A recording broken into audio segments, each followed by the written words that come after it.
You ask Tiger to solve. This deals with linear equations with one unknown. The final result is h equals 4. Let's solve it step by step. Simplify the expression. Group like terms. Simplify the arithmetic.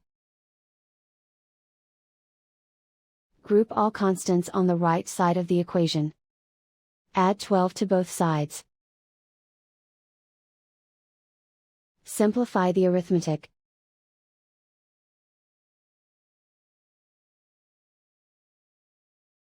Isolate the h. Divide both sides by 3. Simplify the fraction. Find the greatest common factor of the numerator and denominator. Factor out and cancel the greatest common factor. And so the final result is h equals 4.